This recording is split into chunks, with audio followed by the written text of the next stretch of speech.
Good evening, all of you. Very good evening, all. Good evening, Gamini. Good evening, Rutika. Good evening, Vedanti. Good evening, Pragati. Good evening, Prachi. Very good evening, all. Good evening, Trapti, Nitisha, Hamira. Okay students, so जैसे कि हम लोग यहाँ पर last lecture में biodiversity and conservation start किए हुए हैं। आज वही वाला पोर्शन हम आगे कंटिन्यू करेंगे। आज सेकंड लेक्चर है हमारा। गुड इवनिंग पूर्वल, आगे बेटा सभी लोग। Tisha good evening, Dimple good evening, Pranali, Supriya good evening, Prachi, very good evening all. Okay, am I audible properly?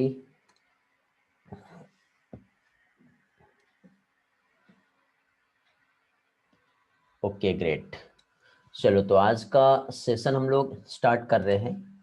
जैसे कि बायोडाइवर्सिटी एंड कंजर्वेशन हम लोगों ने लास्ट लेक्चर में स्टार्ट किए हुए थे, जिसमें हम लोगों ने लास्ट लेक्चर में एक तो बायोडाइवर्सिटी का लेवल क्या है ये सबसे पहले हम लोगों ने स्टडी किए थे, जिसमें सबसे पहले एक्चुअली बायोडाइवर्सिटी होता क्या है उसका हम लोगों ने डेफिनेशन देखे।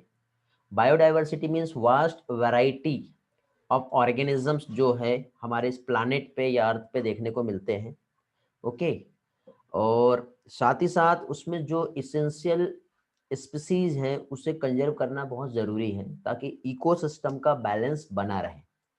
ओके, तो ये हम लोगों ने यहाँ पे देखे थे, जिसमें लेवल ऑफ बायोडाइवर्सिटी हमने समझे, जिसमें हम लोगों ने इसमें स्पीसीज लेवल, जेनेटिक लेवल और इकोलॉजिकल लेवल पे डाइवर्सिटी क्या होती है वो देखे थे।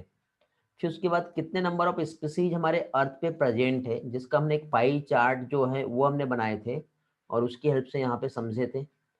फिर पैटर्न ऑफ बायोडाइवर्सिटी हम लोगों ने देखे हैं, बट इसका कुछ पार्ट जो मीन्स आज हम लोगों को यहाँ पे जो स्टडी करना है वो हमारा रहेगा पैटर्न ऑफ बायोडाइवर्सिटी। उसके बाद लॉस और फिर उसका कंजर्वेशन कैसे करना है वो हम लोग देखेंगे।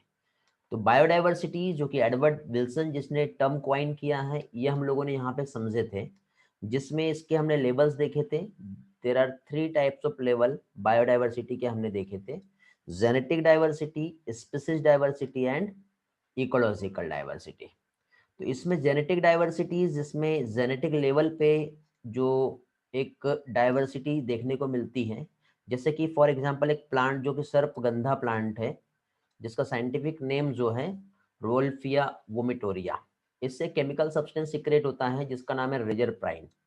ओके, इसका यदि हम देखें तो इसके केमिकल का कंसंट्रेशन और पोटेंसी जो है इस केमिकल की, यदि हो सकता है कि 10 नंबर ऑफ प्लांट वहां पे अवेलेबल है तो हर 10 के 10 प्लांट में केमिकल का कंसंट्रेशन और पोटेंसी अलग अलग मिलेगी।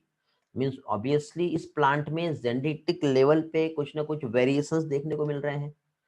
ओके, एज इट इज यहाँ पे हमारे इंडिया में more than 50,000 different strain rice का और 1000 ऑफ वैरायटीज मैंगो की देखने को मिलती है। ठीक है, जैसे कि लास्ट लेक्चर में हम लोगों ने यहाँ पर डिस्कस किए थे। तो ये जेनेटिक लेवल पे ही कुछ ना कुछ इसमें वेरिएशंस देखने को मिलते हैं। स्पीसीज डाइवर्सिटी यदि हम देखें तो स्पीसीज की बात यदि हम करें तो क्या कह सकते हैं हम लोग बेटा, मींस डाइवर्सिटी स्पीसीज लेवल पे जो है वो हम देखते हैं। जैसे कि फॉर एग्जांपल वेस्टर्न घाट और ईस्टर्न घाट में यदि एम्फीबियन के स्पीसीज हम देखें तो सबसे ज्यादा एम्फीबियन स्पीसीज जो है वो कहाँ पे देखने को मिलती है, वेस्टर्न घाट पे। ओके, मींस हो सकता है कि यहाँ पे जो स्पीसीज है, ठीक जैसे कि फॉर एग्जांपल उसको वहाँ पे एक एनवायरनमेंट रहने के लिए फेवर कर रहा है, जिसकी वजह से वहाँ पर ज़्यादा से ज़्यादा डाइवर्सिटी जो है वो देखने को मिलती है। तेजस्विनी का डाउट है पोटेंसी का मतलब क्या होता है। पोटेंसी मींस जैसे कि बेटा उसका पोटेंशियल एबिलिटी उस केमिकल का, जैसे कि हो सकता है कि कोई सांप ने किसी को काट दिया है और उसका टॉक्सिन जो है एक पर्सन की बॉडी में स्प्रेड हो रहा है, तो उस केमिकल का कितना पोटेंसी है जो उस केमिकल के अगेंस्ट काम कर पाए, ये उसका पोटेंसी होता है। इसमें हम लोगों ने स्पीसीज रिचनेस और स्पीसीज इवननेस हमने देखे थे। स्पीसीज रिचनेस का सिंपल टर्म हमने समझे थे कि total number of species particular given area में कितनी प्रेजेंट है, ये क्या कहलाती है, स्पीसीज रिचनेस। और जितनी ज्यादा स्पीसीज रिचनेस रहेगी उतना ज्यादा डाइवर्सिटी जो है देखने को मिलता है। स्पीसीज इवननेस हमने स्टडी किए थे, जैसे कि पर्टिकुलर एक एरिया है जहाँ पे रैबिट हो गया, बर्ड्स हो गया, ठीक है, या फिर लॉयन हो गया, या फिर कॉकरोच कह लो, इंसेक्ट कह लो, या फिर डिफरेंट टाइप की जो स्पीसीज यहाँ पे प्रेजेंट है, जिसके नंबर्स जो है वो इक्वल है या फिर सेम है। तो यहाँ पे जैसे कि सपोज 3 और 3 स्पीसीज दोनों तरफ इक्वल है तो वो स्पीसीज इवननेस कहलाएगी। और स्पीसीज नॉन इवननेस मींस क्या होता है बेटा, वहां पे नंबर ऑफ स्पीसीज जैसे यहाँ पे 5 है और यहाँ पे 2 है, यहाँ पे 5 4 5 इस तरह से है, तो ये स्पीसीज इवननेस है। तो ये जो होता है बेटा, ये बायोडाइवर्सिटी जो है उसको ज्यादा से ज्यादा बनाए रखता है। मींस स्पीसीज इवननेस जहाँ पे होंगी वहां पे ज्यादा से ज्यादा बायोडाइवर्सिटी देखने को मिलती है। ये हम लोगों ने लास्ट लेक्चर में ऑलरेडी स्टडी कर चुके हैं। इकोसिस्टम लेवल पे जो डाइवर्सिटी है, ठीक है, ये हम लोगों ने स्टडी किए थे। और इकोसिस्टम लेवल पे जो डाइवर्सिटी है, जैसे कि आप देख रहे हो यहाँ पे डेजर्ट है, डेजर्ट के बाद रेन फॉरेस्ट आप देख रहे हो, मैनग्रोव देख रहे हो, कोरल रीफ आप देख रहे हो, एस्टरीज यहाँ पे आप लोगों को दिखाई दे रहा है, अल्पाइन, ठीक है, ये सारी चीजें जो आपको देखने को मिल रही है। मीन्स अलग अलग टाइप की इकोसिस्टम हमारे इंडिया में जो है, हर टाइप का इकोसिस्टम प्रेजेंट है, जिसकी वजह से ज्यादा फेवर इन्वायरमेंट जो है एक नंबर ऑफ स्पीसीज को देखने को मिलता है, जिसकी वजह से ज्यादा वहां पे स्पीसीज जो है क्या करती है बेटा, सरवाइव करती है। तो ऑब्वियसली वहां पे ज्यादा से ज्यादा स्पीसीज जो है, मींस क्या कह सकते हैं, वैरायटी ऑफ हैबिटेट या फिर कम्युनिटी हम कह सकते हैं, ये इकोलॉजिकल प्रोसेस जो कि बायोस्फीयर में देखने को मिल रहा है। और एक डाइवर्सिटी मींस एक स्पीसीज है उससे एक नया एक स्पीसीज यदि ओरिजिनेट हुआ है, एक न्यू स्पीसीज, तो ये ऐसे ही नहीं हो गया है, ठीक है, वहां पे number of million of years जो है इवोल्यूशन होता है, ठीक है, लग जाते हैं, जिसमें एक न्यू डाइवर्सिटी जो है इकोसिस्टम में ओरिजिनेट होता है, ठीक है। बट आज के टाइम पे देखो, जैसे कि पहले तो एक सेल था, और एक सिंगल सेल से आज के टाइम पे अगेन एंड अगेन यहाँ पे जब डाइवर्सिफिकेशन हुआ, तो आज हमारे पास बहुत सारे नंबर ऑफ स्पीसीज जो है अवेलेबल है। लेकिन आज के टाइम पे बेटा ये जो बायोडाइवर्सिटी आई है, इसका क्या हो रहा है, लॉस हो रहा है। क्या हो रहा है, ये सारी स्पीसीज जो है, ऑल स्पीसीज, इसका क्या होते जा रहा है बेटा, लॉस होते जा रहा है। किसकी वजह से, ह्यूमन एक्टिविटी की वजह से, ठीक है। ह्यूमन एक्टिविटी, आज हम अर्बनाइजेशन या इंडस्ट्रियलाइजेशन जो कर रहे हैं, केमिकल्स का जो यूज कर रहे हैं, जिससे मैक्सिमम डाइवर्सिटी जो है क्या हो रही है बेटा, लॉस्ट होते जा रही है। इसलिए इन बायोडाइवर्सिटी को कंजर्व करना बहुत जरूरी है। और यही हमारा इन्वायरमेंटल इशू है जो कि एक इंटरनेशनल कंजर्वेशन को बढ़ावा दे रहा है, जिसमें हमने international union of nature and natural resources जो हमने कंजर्वेशन IUCN का जो रिपोर्ट देखे थे, इस रिपोर्ट में हमने रॉबर्ट मे का जो एक हमने रिपोर्ट देखे थे, मींस पहले तो IUCN 2004 के अकॉर्डिंग 1.4 मिलियन स्पीसीज जो है वो क्या है बेटा, डिस्कवर्ड हो चुकी है, ये हम लोगों ने देखे थे। बट रॉबर्ट मे का ग्लोबल एस्टिमेट जो है 7 मिलियन के आसपास जो है हमारे वर्ल्ड में स्पीसीज है, जिसके सिर्फ 1.5 मिलियन मीन ओनली 22% के आसपास ही टोटल स्पीसीज का आज के टाइम पे हम लोग बेटा डिस्कवर्ड कर चुके हैं, ठीक है। इसके अलावा और भी बहुत सारी जो स्पीसीज हैं जो कि बेटा डिस्कवर्ड होने की है, ठीक है। साइंटिस्ट कहते हैं कि आज भी कई स्पीसीज को पहचानना बहुत जरूरी है, ठीक। जैसे कि फॉर एग्जांपल हम ट्रॉपिक एरिया में यदि हम चले जाए, ठीक, या फिर क्या कह सकते हैं, बहुत सारे जो हमें स्पीसीज का जो डेटाबेस मिलता है, एक एनसीईआरटी ने एक टर्म यूज किया है, इन्वेंटरीज। कई स्टूडेंट को इसका मीनिंग नहीं समझता, इन्वेंटरीज। आपके पास एनसीईआरटी होगा तो वहाँ पे देखिए, पेज नंबर तो भी याद नहीं मुझे, ठीक है। तो यहाँ पे जो है बेटा सबसे ज्यादा जो कंप्लीट हुआ, जो ज्यादातर डेटाबेस हमें जो मिला है, वो कहाँ का मिला है, टेम्परेट रीजन का मिला है।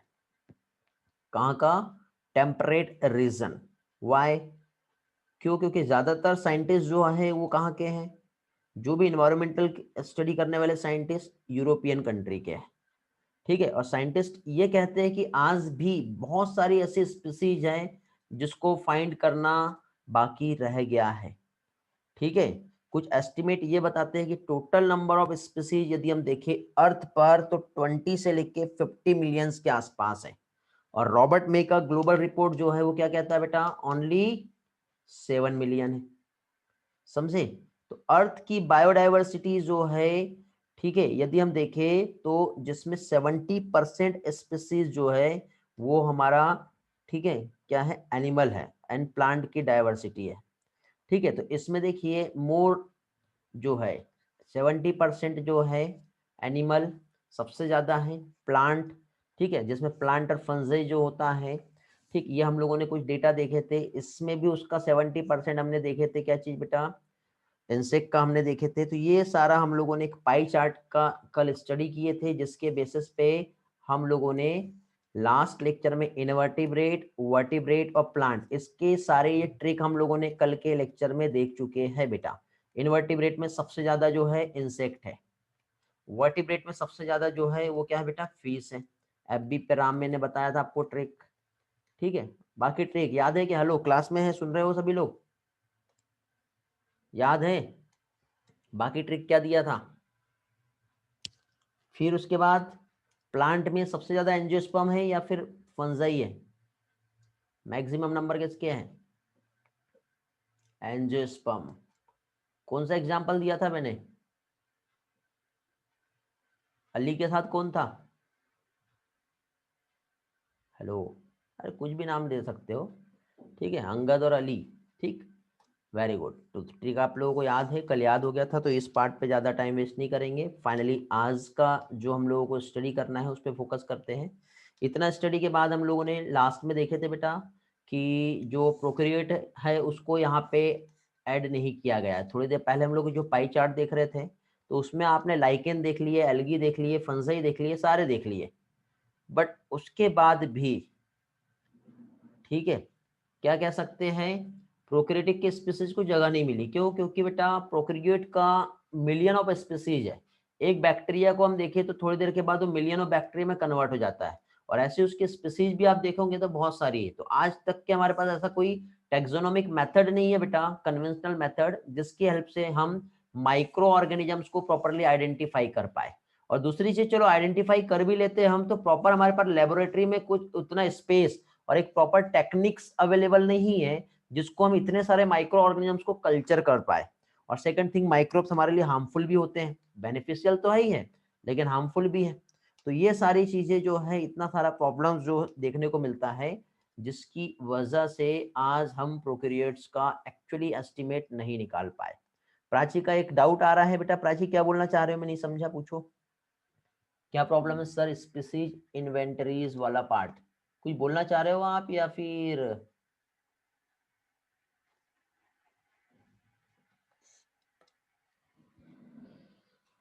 रिस्पॉन्स करो जल्दी से।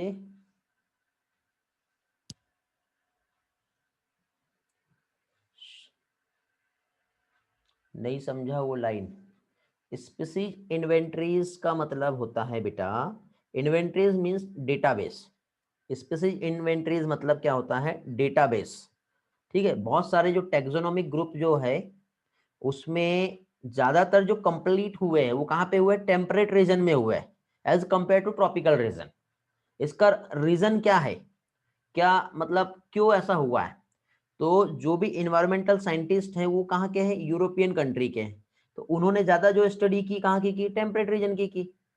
लेकिन उसके बाद भी देखो, इतना कुछ स्टडी होने के बाद भी साइंटिस्ट ये कहते हैं कि आज भी कई स्पीसीज ऐसी है जिनको फाइंड करना, पहचानना जरूरी है। बहुत कुछ डेटा जो है और स्पीसीज हमारे सामने अभी नहीं आई है। अभी समझ में आ गया बेटा प्राची? ओके, चलो अभी हम लोग यहाँ पे बायोडायवर्सिटी जो है इंडिया की, क्या चीज, हमारे इंडिया की जो बायोडायवर्सिटी है वो हम देखेंगे। तो इंडिया की बायोडायवर्सिटी हम देखें तो देखो, टोटल लैंड एरिया यदि हम देखें तो कितना है? ओनली 2.4% लैंड एरिया हमारा इंडिया का है कंप्लीट वर्ल्ड के अकॉर्डिंग। और उसके बाद भी 8.1% जो है बायोडायवर्सिटी है। मीन्स टोटल वर्ल्ड में यदि 100 स्पीसीज है तो इंडिया में सिर्फ और सिर्फ कितना बेटा? 8.1 स्पीसीज ही जो है हमारे इंडिया में प्रेजेंट है। तो ये हमारे इंडिया की बायोडाइवर्सिटी है जो हम यहाँ पर देख रहे हैं। तो इंडिया में देखो बेटा ओनली 2.4% यदि हम देखें वर्ल्ड लैंड एरिया, ठीक है, उसका 2.4% है। उसके बाद भी 8.1% जो है स्पीसीज डाइवर्सिटी देखने को मिलती है।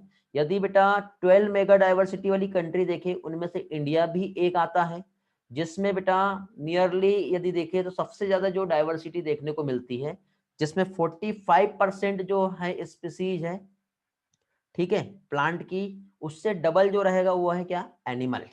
और रॉबर्ट मे का जो ग्लोबल रिपोर्ट जो है ये कहता है कि हमारे इंडिया में यदि मान लो मोर देन 1 लाख स्पीसीज जो या फिर प्लांट स्पीसीज जो है 3 लाख एनिमल आज भी डिस्कवर करना बाकी है।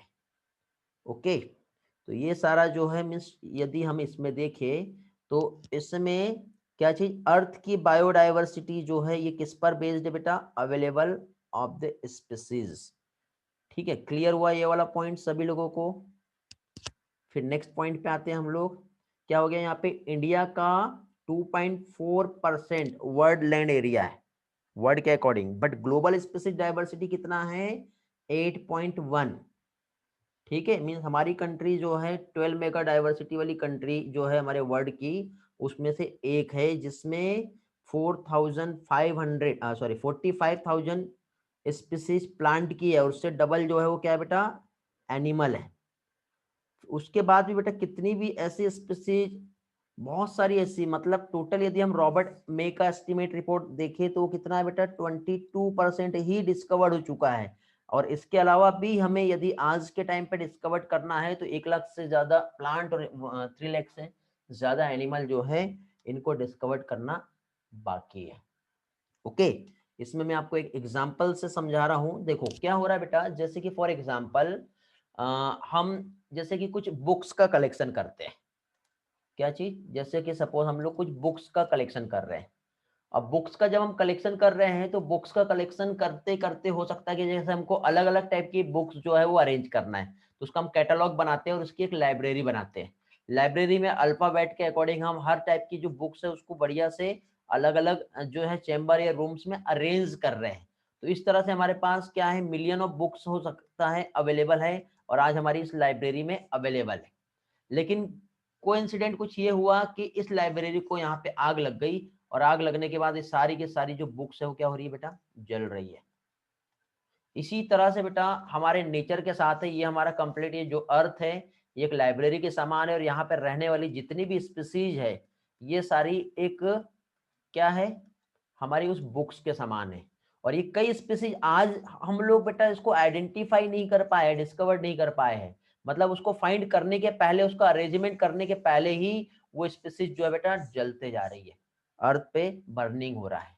यही चीज मतलब नेचर की जो बायोलॉजिकल लाइब्रेरी है यदि हम देखें तो वो बर्न हो रही है even before we can catalog all the books stored there. Means book को किससे रिप्रेजेंट किया है यहाँ पर, स्पीसीज से रिप्रेजेंट किया हुआ है। ओके, तो उम्मीद करता हूँ ये वाला पार्ट आपको समझ में आ गया होगा। अब फाइनली हम नेक्स्ट पोर्शन की तरफ बढ़ रहे हैं। आज हम पढ़ने वाले हैं पैटर्न ऑफ बायोडाइवर्सिटी, जिसमें सबसे पहले हम लोग लैटिट्यूडिनल ग्रेडियंट जो है क्या होता है ये समझेंगे। तो ये वाला पार्ट आपको समझ में आ गया बेटा, सभी लोगों को क्लियर है, रिस्पॉन्स करेंगे जल्दी से। Pattern of biodiversity means plant और एनिमल की स्पीसीज जो है यदि हम देखें और इनको डिस्ट्रीब्यूट करें, ठीक है, तो यहाँ पे एक अनइवन नंबर ऑफ डिस्ट्रीब्यूशन देखने को मिलता है। और ऐसा क्यों, अब क्योंकि देखिए बेटा आप यदि प्लेन पे देखें, माउंटेन पे जाए, ठीक है, या फिर आप इक्वेटर पे देखें, या फिर आप उसके नॉर्थ या साउथ पोल पे जाए, तो दोनों में आपको डिफरेंस देखने को मिलेगा। किस चीज का डिफरेंस देखने को मिलेगा, देखिए आपको प्लेन पर या फिर यही इक्वेटर पे, इस रीजन पे आपको number of species, number of diversity जो है सबसे ज्यादा देखने को मिलेगी। ओके, सबसे ज्यादा डाइवर्सिटी जो है आपको यहाँ पर देखने को मिलेगी। तो जैसे कि फर्स्ट यहाँ पे लेटिट्यूडिनल ग्रेडियंट क्या होता है इसको हम समझेंगे। तो लेटिट्यूडिनल ग्रेडियंट मींस देखो यहाँ पे इस तरह से मैं लेटिट्यूड बना रहा हूँ, तो यहाँ पे देखो ये हमारा जो हो गया ये सेंटर एक लाइन जो कि क्या हो गया बेटा, इक्वेटर लाइन है। ठीक है, ये क्या हो गया हमारा इक्वेटर, इसको हम क्या कहते हैं, हेलो जानते कोई, ये कहलाता है ट्रॉपिकल रीजन। ओके, अब इस इक्वेटर से आप इधर साइड और इधर साइड जब आएंगे तो एक तो ये दोनों भी, ये जो कॉर्नर आपको जो दिखाई दे रहे हैं ये हो गए पोल, ये एक पोल हो जाएगा और ये एक पोल हो जाएगा, तो दोनों के अपोजिट जो पोल है बेटा, तो एक साइड इसमें क्या आ रहा है बेटा, नॉर्थ पोल, और एक साइड क्या होगा, साउथ पोल आएगा। समझ रहे हो? ओके, तो ये जो है ये वाला हो गया नॉर्थ पोल, और ये वाला जो हो गया ये क्या हो गया, साउथ पोल। अब नॉर्थ पोल और साउथ पोल जो है, इसमें बीच वाला जो पार्ट जो हो गया आपका, वो कौन सा हो गया, ट्रॉपिकल रीजन। और ट्रॉपिकल के बाद आप बेटा 25 आप डिग्री नॉर्थ पे जाओ या फिर 25 डिग्री साउथ पे जाओ, तो ये वाला जो पोर्शन जो होगा ये क्या कहलाएगा बेटा, ये वाला पोर्शन और ये वाला पोर्शन ये कहलाएगा टेम्परेट रीजन। क्या कहलाएगा ये वाला पार्ट, ये कहलाता है टेम्परेट। तो अभी देखिए बेटा, डायवर्सिटी यदि हम देखें प्लांट और एनिमल की, तो ये यूनिफॉर्म नहीं होती है थ्रू आउट द ईयर। ठीक है, एक तो यूनिफॉर्म नहीं है पहली चीज, और दूसरी स्पीसीज डायवर्सिटी यदि आप देखें तो सबसे ज्यादा जो है बेटा इक्वेटर पे मिलेगी, मींस ट्रॉपिकल पे जो है यहां पे डायवर्सिटी जो है वो हाई देखने को मिलेगी। लेकिन इस ट्रॉपिकल से आप दोनों अपोजिट डायरेक्शन पे जब आप जाओगे, ठीक है, टुवर्ड द साउथ पोल या नॉर्थ पोल, डायवर्सिटी का नंबर जो है ये क्या होगा बेटा, डिक्रीज होते जाएगा। क्योंकि बेटा देखिए, नंबर ऑफ स्पीसीज जहां पर भी रह रही है उसके लिए एक अच्छा वेदर चाहिए, एक वार्म एनवायरनमेंट चाहिए, एक ऐसा वेदर चाहिए जहां पे उसको फोटोसिंथेसिस यदि करना है प्लांट को तो प्रॉपर सनलाइट रहे, और यदि प्लांट बायोमास यदि ज्यादा रहा, उसकी प्रोडक्टिविटी अच्छी रही, तो उस पर डिपेंडेंट जितनी भी स्पीसीज रहेंगी वो भी ज्यादा अच्छी रहेगी। तो इस टाइप का जो वेदर है वो कहां पे देखने को मिलेगा, इक्वेटर पे मिलेगा। कहां पे मिलने वाला है, इक्वेटर पे मिलने वाला है, as compare to temperate region. ठीक है, लेकिन यही चीज हम स्पीसीज डाइवर्सिटी हम देखें तो इस तरह से सबसे ज्यादा तो इक्वेटर पर है, लेकिन इक्वेटर से जब हम इधर इस पोल और इस पोल पे जब हम जाते हैं तो नंबर जो रहेंगे वो क्या होने वाले हैं, डिक्रीज हो जाएंगे। ओके, मींस स्पीसीज की जो स्पीसीज बायोडाइवर्सिटी है डिक्रीज होती है from the equator to the pole. समझे? या फिर उसको जैसे अपोजिट हम देखें तो ये वाला जो पोल वाला जो रीजन है, इस रीजन को क्या कहते हैं, ये रीजन जो होगा क्या कहलाएगा, आर्कटिक रीजन।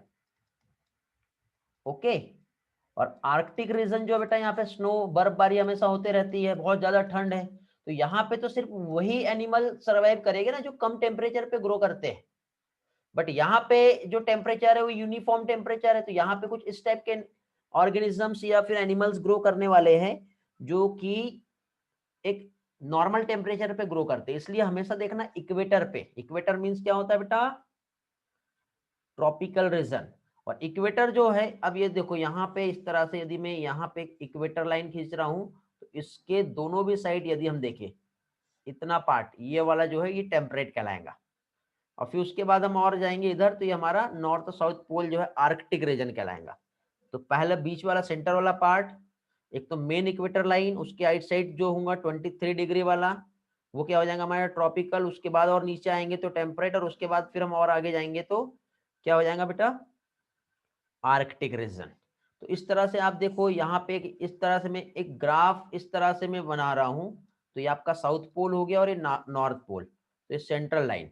तो यहाँ पे इस जगह पे आपको मैक्सिमम जो है क्या चीज, डायवर्सिटी जो है देखने को मिलेगी। ओके, क्या चीज, इस जगह पर मैक्सिमम डायवर्सिटी जो है आपको देखने को मिलेंगी। ओके, चलो इसको थोड़ा सा पिक्चर से समझते हैं जो भी हमने देखे। यही चीज देखो बेटा, ये एक्सिस आपका ये नॉर्थ पोल हो गया आर्कटिक रीजन वाला, ठीक है, ये साउथ पोल हो गया, ठीक है, उसके बाद एंटार्क्टिक सर्कल आएगा, फिर साउथ टेम्परेट आएगा, ये नॉर्थ टेम्परेट आएगा, फिर ये एक लाइन यहाँ पे आती है ट्रॉपिक ऑफ कैंकर, ठीक है, ट्रॉपिक ऑफ कैस्पेरियन, उसके बाद ये हो गया इक्वेटर। समझ में आ गया? तो इस तरह से अब यहाँ पे आप देखिए तो स्पीशीज डाइवर्सिटी जो है ये डिक्रीज हो रही है फ्रॉम इक्वेटर टू द पोल। ये इक्वेटर पे सबसे ज्यादा आपको नंबर ऑफ स्पीशीज जो है देखने को मिलेगी, लेकिन यहाँ से इस तरह से जब हम जाएंगे तो स्पीशीज जो है क्या होंगी, डिक्रीज होंगी। ट्रॉपिक लेटिट्यूडल रेंज हम देखें 23.5 नॉर्थ या फिर 23.5 साउथ, यहां से इधर साइड या फिर इधर साइड आप जाओगे तो इसमें आपको ज्यादा स्पीशीज देखने को मिलेंगी एज कंपेयर टू टेम्परेट और पोलर एरिया। ठीक है, मतलब ये वाला हमारा ट्रॉपिकल कहला रहा है इतना, तो इधर हमारा टेम्परेट आ गया, इधर भी टेम्परेट आ गया, और ये पोलर। तो पोलर और टेम्परेट के कंपैरिजन में आपको ट्रॉपिकल एरिया या फिर इक्वेटर एरिया में नंबर ऑफ स्पीशीज या डाइवर्सिटी जो है, स्पीशीज डाइवर्सिटी मैक्सिमम जो है देखने को मिलेगी। ओके, इतना पार्ट क्लियर हुआ बेटा? क्लास में है ना सभी लोग? रिस्पॉन्स करो, 53 स्टूडेंट है अभी। क्लियर है सारी चीजें? Very good. ईश्वरी का रिस्पॉन्स आया, वेदांती, साइली, डिम्पल, गामिनी, चलो वेरी गुड, सभी के आंसर रिस्पॉन्स मिल गए हैं। कल्याणी, कल बेटा स्ट्रेंथ कम थी, कल जो लोग नहीं आए होंगे मैंने लेक्चर ऑलरेडी अपलोड कर दिया हूँ, ठीक है, तो आप जाइए और फाइनली लेक्चर्स जो है रिकॉर्डिंग अवेलेबल है, अपलोड कर दिया मैंने, तो आप वहां पे जाके देखेंगे। ओके, क्योंकि वो देखोगे तो आपको आज का लेक्चर अच्छे से समझ में आएगा। तो भी मैं कोशिश कर रहा हूँ कि कल का लेक्चर मैंने रिवाइज भी करा दिया और उसके आगे का भी सारा पार्ट जो आप लोगों को समझा रहा हूँ अच्छे से, step by step, one by one. Okay, चलो तो आगे बढ़ते हैं। तो जैसे कि फॉर एग्जांपल हमने एक बुक का जो एग्जांपल लिए थे, मींस ऐसा क्या हो रहा है, तो हम लोग बेटा टॉक्सिन्स का यूज कर रहे हैं जिसकी वजह से लार्ज नंबर ऑफ स्पीशीज जो है वो खत्म होते जा रही है। मीन्स नेचर की जो बायोलॉजिकल लाइब्रेरी है वो आज जल रही है। इसमें से हम किसे बचा पाएंगे, कितने को पहचान पाएंगे, ये हम नहीं जानते। ये यहाँ पे मैंने आप लोगों को थोड़ी देर पहले एक स्टेटमेंट जो बताया था उसका मीनिंग बता रहा हूं मैं। ओके, ये वाला। फिर उसके बाद अलग अलग जगह पे जो डाइवर्सिटी देखने को मिली है, तो ये जो अलग अलग जगह पे जो डाइवर्सिटी है उसका क्या रीजन है, ये भी यहाँ पे हम लोगों ने देख लिए। ओके, तो फाइनली अब हम आगे बढ़ते हैं और इसके बाद हम लोग बेटा लेटिट्यूडिनल ग्रेडियंट हम देख रहे हैं, और इसमें हम लोग बेटा बर्ड्स, ये आप जो देख रहे हो दिखाई दे रहा है बेटा ये पिक्चर्स, तो अभी हम लोग बेटा बर्ड की स्पीसीज जो है बेटा, नंबर ऑफ बर्ड स्पीसीज जो है कितनी है, ठीक है, ये हम देखेंगे। तो नंबर ऑफ बर्ड स्पीसीज, जैसे कि फॉर एग्जांपल कोलंबिया की हम बात करें, तो कोलंबिया जो होता है बेटा आपको ये नियर द इक्वेटर, ये वाला जो रीजन है ना, यहाँ पे आपको कोलंबिया देखने को मिलता है। न्यूयॉर्क पे यदि आप आओगे तो 41 डिग्री नॉर्थ के साइड में, नॉर्थ कौन सा है हमारा एक्सिस, नॉर्थ पोल कौन सा था, ये साउथ है, हाँ, यहां से इधर साइड आप जाओगे तो कितना 41 डिग्री जो है नॉर्थ साइड में, ये प्रेजेंट है क्या चीज, न्यूयॉर्क। और ग्रीनलैंड की हम बात करें तो ये और आगे बढ़ जाओ तो कितना हो जाता है ग्रीनलैंड, 71 डिग्री नॉर्थ। तो यहाँ पे यदि हम देखें और कंपेयर करें तो जो बर्ड के स्पीसीज है सबसे ज्यादा कहां होंगी आप बताइए। मैंने आपको, आप चाहो तो वॉइस में भी एक्सेस ले सकते हो। हाँ बेटा बताओ, सबसे ज्यादा स्पीसीज कहां होंगी, इक्वेटर। वेरी गुड, इक्वेटर में सबसे ज्यादा होंगी।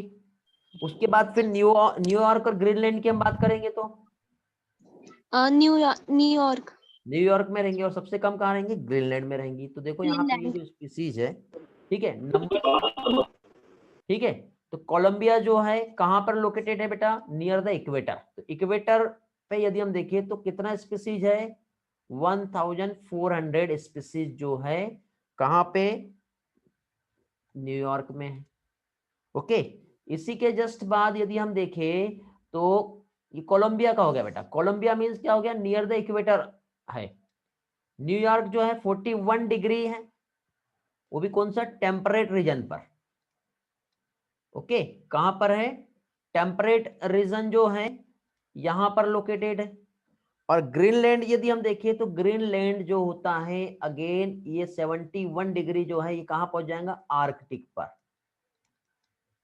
ओके तो देखो स्पीसीज पहले तो 1400 इक्वेटर पर है, एकदम इक्वेटर। इक्वेटर से थोड़ा हम साइड होते हैं तो हमारा इंडिया आ जाता है। तो हमारा इंडिया जो है वहां पे स्पीसीज इक्वेटर के कंपैरिजन में थोड़ा साइड में आएंगे तो कितना हो जाएगा बेटा, हमारा स्पीसीज कम होगा। और नीचे जाएंगे तो स्पीसीज कम हो जाएगा, और नीचे जाएंगे तो और कम हो जाएगा। तो देखो यहाँ पे 4 डिजिट है, ये 3 डिजिट और ये 2 डिजिट, ऐसा याद रखना। ठीक है, 4 डिजिट, 3 डिजिट और 2 डिजिट। तो यहाँ पे 1400, ठीक है, फिर 105 और 56 और ये 1200, ये आपको याद करना पड़ेगा। तो ये नंबर ऑफ बर्ड स्पीसीज जो है कहां पर कितनी रहेगी ये हमने देखे। ओके, इसी के साथ साथ यदि हम देखें तो एक ट्रॉपिकल रीजन जो है वहां पे कोई एक फॉरेस्ट यदि प्रेजेंट है, जैसे कि फॉर एग्जांपल ये तो मैंने बर्ड का बता दिया। बर्ड के अलावा यहाँ पे आपको सेकंड पिक्चर्स नीचे साइड जो दिखाई दे रही है बेटा, ये किसकी दिख रही है, फॉरेस्ट की। इसके पहले हम लोगों ने यहाँ पे जो देखी है, क्या देखे बेटा, बर्ड्स देखे। अब यदि कोई एक फॉरेस्ट जो कि कहां पर एक ट्रॉपिकल रीजन में प्रेजेंट है, और वहीं पे यदि हम एक फॉरेस्ट देखें, ट्रॉपिकल रीजन मतलब कौन सा, इक्वेटर पे प्रेजेंट है, तो इक्वेटर पे जो फॉरेस्ट प्रेजेंट है, ठीक है, वहां पे जो भी वेस्कुलर प्लांट है, वेस्कुलर प्लांट मीन कौन से, टेरिडोफाइट हो जाएंगे, एंजियोस्पर्म हो जाएंगे और जिम्नोस्पर्म। तो इनके नंबर्स जो है 10 टाइम्स ज्यादा स्पीसीज देखने को मिलेंगी as compare to temperate region वाले फॉरेस्ट में। समझ में आ गया। तो यहां पे देखिए जो ट्रॉपिकल फॉरेस्ट जो है जो इक्वेटर पे होता है, ये इक्वेटर है, यहाँ पे गलत हो गया, ठीक है, यहाँ पे कितना बेटा 10 टाइम्स ज्यादा वेस्कुलर प्लांट होंगे यदि हम स्पीसीज कंपेयर करें कौन सा, टेम्परेट फॉरेस्ट और एक ट्रॉपिकल फॉरेस्ट। तो ज्यादा नंबर ऑफ स्पीसीज कितने, 10 टाइम्स ज्यादा कहां पर है बेटा, ट्रॉपिकल में है, टेम्परेट में कम है, जैसे कि like mid west of USA. समझे। तो वेस्कुलर प्लांट में आपका एंजियोस्पर्म आ गया, जिम्नोस्पर्म आ गया और टेरिडोफाइट। तो ये सारे जो है कहां पे, हमारे इक्वेटर पे हैं। ठीक है, तो स्पीसीज यहाँ पे 10 टाइम्स जो है क्या होंगे, मोर रहेंगे। और इक्वेटर से हम आजू बाजू जाते हैं हम यूएसए में, मिड वेस्ट यूएसए में, तो यहाँ पे इसके नंबर जो है as compare to this minimum होंगे। समझ में आ रहा है बेटा, नंबर जो है एकदम मिनिमम रहेंगे। ओके, तो इस तरह से दोनों को जब हमने कंपेयर किए तब पता चला कि ज्यादा नंबर जो है वो कहां पर है, इक्वेटर पे प्रेजेंट है। अब क्वेश्चन ये है कि ऐसा क्या है बेटा, या ऐसी क्या स्पेशलिटी है जिसकी वजह से ये जो हमारा इक्वेटर है, ये हमारा जो ट्रॉपिकल है, क्या चीज, ये जो हमारा ट्रॉपिकल रीजन है, तो ट्रॉपिकल पे नंबर जो है मैक्सिमम है। बट क्वेश्चन ये है कि व्हाई, ऐसा क्या कारण है जिसकी वजह से ट्रॉपिकल रीजन पर नंबर ज्यादा देखने को मिलते हैं, ज्यादा डाइवर्सिटी जो है वो देखने को मिलती है, नंबर मैक्सिमम, या फिर क्या कह सकते हैं हम, ग्रेटर डाइवर्सिटी। क्या कह सकते हैं हम लोग, ग्रेटर डाइवर्सिटी जो है प्रेजेंट है। तो ज्यादा डाइवर्सिटी का क्या रीजन हो सकता है, ठीक है, ऐसा क्या है टॉपिक में जिसकी वजह से यहाँ पे ज्यादा डाइवर्सिटी देखने को मिल रही है। तो टेम्परेट रीजन और ट्रॉपिकल रीजन दोनों इक्वल है क्या, डाइवर्सिटी नहीं है। तो यदि हम यहाँ पे जब हम कंपेयर करते हैं अमेरिका का rain forest, American rain forest हम कह सकते हैं, तो वहां पे मैक्सिमम डाइवर्सिटी है, उसका रीजन ये है, ठीक है, या फिर अफ्रीका के जंगल में मैक्सिमम बायोडाइवर्सिटी देखने को इसलिए मिल रही है क्योंकि वहां पे क्या है, स्पीसीज स्पेसिएशन देखने को मिल रहा है। वहां का वेदर, वहां का क्लाइमेट, वहां पे लाइट, वहां का टेम्परेचर, हर चीज जैसा एक फेवरेबल चाहिए एक नंबर ऑफ स्पीसीज को, वो सारी चीजें देखने को मिल रहा है वहां पर। मींस यदि हम देखें तो ज्यादातर स्पीसीज कहां पर एडॉप्ट होंगी बेटा, जहां पर उनको फेवरेबल अपने एनवायरनमेंट ग्रो करने मिलेगा। के लिए सही तरह का एनवायरनमेंट मिल रहा है। लेकिन यही चीज हम देखें टेम्परेट रीजन में, तो वहां पे सीजनल वेरिएशन आते रहते, बहुत ज्यादा प्रोमिनिएंट होते हैं, बार बार बर्फ गिरते रहेंगी। ठीक है, तो अब ऐसी जगह पे नंबर ऑफ स्पीसीज बहुत कम होने वाले हैं। तो इस तरह से ट्रॉपिकल फॉरेस्ट में हम देखें, जैसे कि जो इक्वेटर के पास है तो 10 टाइम्स ज्यादा वेस्कुलर प्लांट स्पीसीज है as compare to temperate forest. इसका रीजन जैसे मिड वेस्ट यूएसए में आप देखेंगे तो यहाँ पे स्पीसीज के नंबर बहुत कम है। रीजन मैंने आपको बता दिया, ठीक है।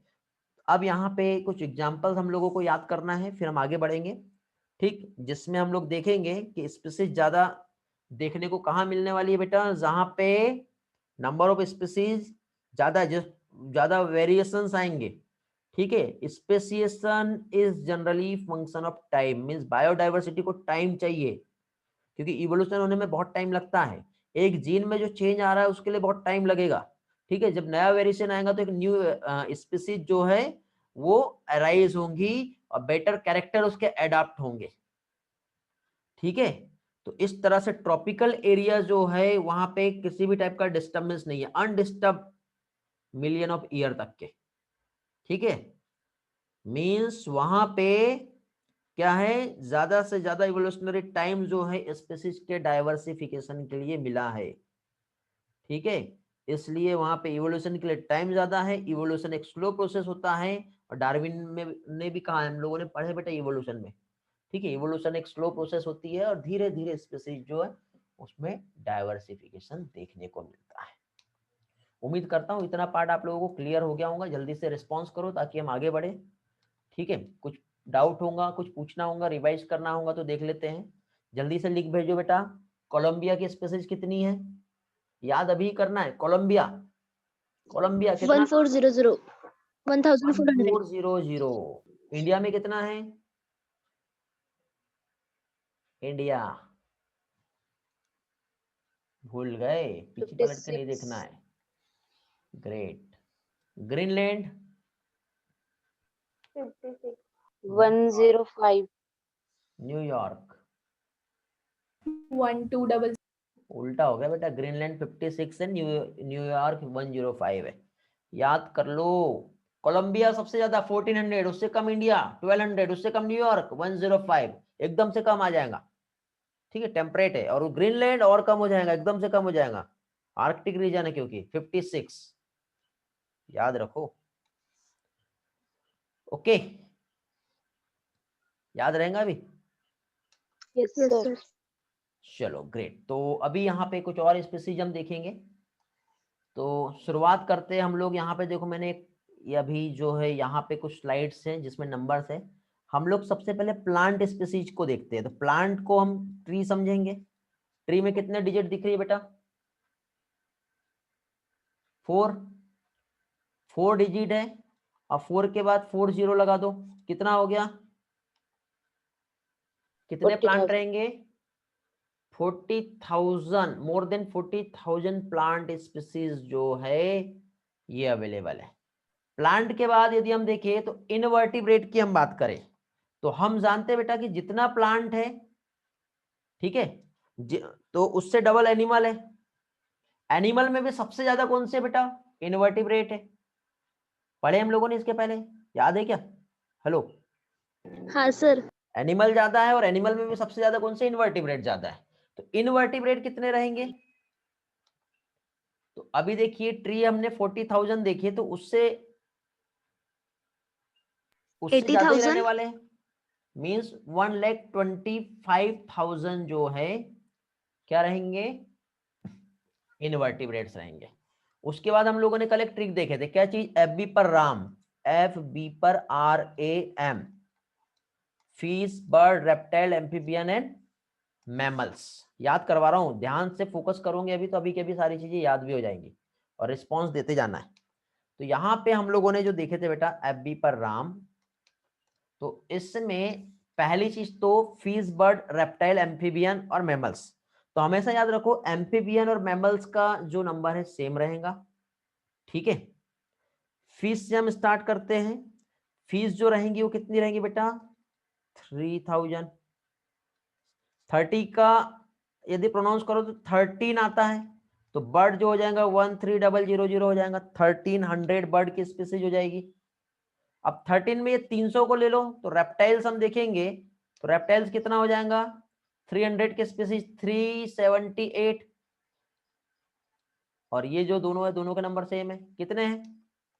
हेलो 427। चेक करते हैं सही है क्या 427। डेटा।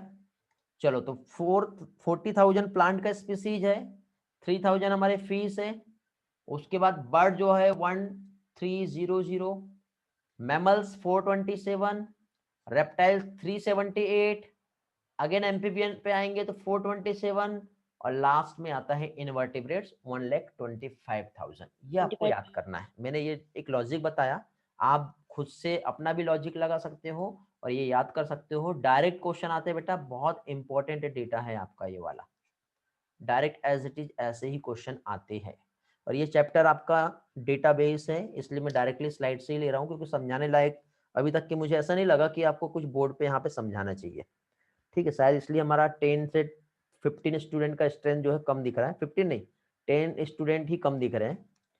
ठीक, शायद उन लोगों को पीपीटी लेक्चर पसंद नहीं है, इसलिए जहाँ पे नीड होगा वहाँ पे बोर्ड वैसे भी मैं आपके लिए अवेलेबल हूँ। आप खुद से भी बोल सकते हैं कि सर ये वाला पार्ट हमको यहाँ पे नहीं समझा, तो वो वाला पार्ट मैं आपको बोर्ड पे समझा दूंगा।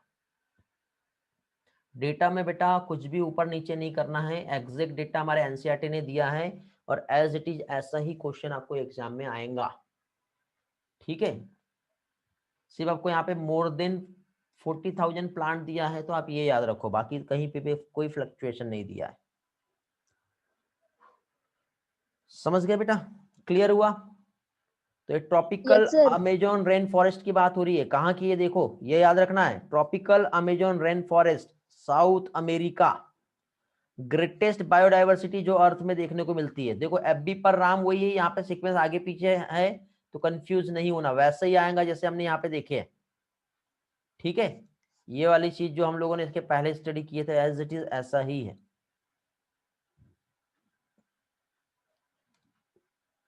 समझ में आ गया?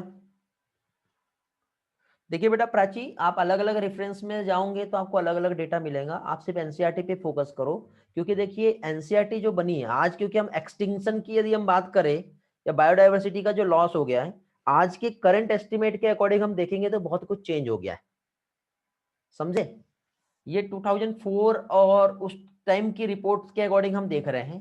आज ये जो है आपको 40,000 प्लांट स्पीसीज जो डिस्कवर्ड हो गई है या फिर 3,000 फीस जो देखने को मिल रही है, इसके नंबर बेटा आज के टाइम पे बहुत ज्यादा हाई हो गए। बट हम एनसीईआरटी में जो डेटा दिया हुआ है उसके अकॉर्डिंग पढ़ रहे हैं। आप यदि जनरल अवेयरनेस की बुक उठाओगे और वहां पे जब आप ये सारी चीजें देखोगे तो आपको हर चीज बहुत नंबर बढ़ के मिलेंगे। समझे? तो हमें current yes sir. Affairs general awareness पे नहीं जाना है, हमें 12th का एनसीईआरटी को फोकस करना है। You got the point? Yes sir. चलो तो फाइनली आगे बढ़ते हैं फिर से। तो अमेरिका के जो जंगल है वहां पे क्या गड़बड़ है, कम ज्यादा, ये सारी चीजें हमने यहाँ पर देखे। ठीक है, अब हम आगे बढ़ते हैं और आगे का पार्ट जो है हम यहाँ पर समझेंगे, नेक्स्ट पोर्शन। तो यहाँ पे क्या चीज बेटा, थोड़ी देर पहले ये सारी चीजें मैंने ऑलरेडी रीजन समझा चुका हूं आपको कि क्या रीजन है, ऐसा क्या स्पेशल है बेटा ट्रॉपिक रीजन पे जिसमें ग्रेटर डाइवर्सिटी देखने को मिलती है। तो ग्रेटर डाइवर्सिटी का रीजन यही है कि पहली चीज तो हाईएस्ट बायोडाइवर्सिटी, उसको क्या चीज चाहिए बेटा, स्पीसीज रिचनेस। ठीक है, क्या चीज, स्पीसीज रिचनेस जो है ये एक फंक्शनल यूनिट है, generally a functional of the time. ठीक है, स्पीसीज मतलब क्या है, इवोल्यूशन होने में टाइम लगता है और एक डाइवर्सिटी को टाइम चाहिए बेटा, ताकि वो अपने आप में बेटर से बेटर अडेप्ट हो पाए। ओके, और साथ ही साथ स्पेशल रीजन मींस जो चेंजेस जो होते हैं ट्रॉपिकल और टेम्परेट में हम देखें तो इक्वेटर वाला रीजन जहां पे सनलाइट प्रॉपर है, वार्म एनवायरनमेंट है, जो चीजें फेवर करनी चाहिए एक डाइवर्सिटी के लिए, वो सारी चीजें ट्रॉपिक में है, टेम्परेट में नहीं है। जैसे कि फॉर एग्जांपल ट्रॉपिक में इवोल्यूशन के लिए प्रॉपर टाइम मिल रहा है, साथ ही साथ बेटा वहां पे इन्वायरमेंट कांस्टेंट होता है, बहुत कम सीजनल वेरिएशन आते हैं, बट टेम्परेट रीजन में हम देखें तो सीजनल वेरिएशन बहुत ज्यादा आएंगे। साथ ही साथ प्रॉपर लाइट सोर्स वहां पे पहुंचता है, जिसकी वजह से बेटा ज्यादा सोलर एनर्जी रहेंगी, प्लांट फोटोसिंथेसिस ज्यादा कर सकते हैं, जिसकी वजह से उनका प्रोडक्टिविटी जो है वो भी क्या रहेगा, बहुत ज्यादा रहेगा। तो ज्यादा से ज्यादा वो फूड प्रोड्यूस कर पाएंगे, ज्यादा से ज्यादा उनका क्या रहेगा, प्रोडक्शन हो पाएगा। तो स्पेसिएशन क्या होता है बेटा, एक फंक्शन होता है टाइम का, जहां पे एक कांस्टेंट अनडिजायरेबल क्या अनडिस्टर्ब एनवायरनमेंट हम कह सकते हैं। तो कांस्टेंट अनडिस्टर्ब एनवायरनमेंट यदि रहा और लंबे टाइम तक के रहा, तो एक ऐसा टाइम जो न्यू स्पीसीज के फॉर्मेशन के लिए अवेलेबल होता है, ठीक है, वो क्या कहलाता है, स्पेसिएशन।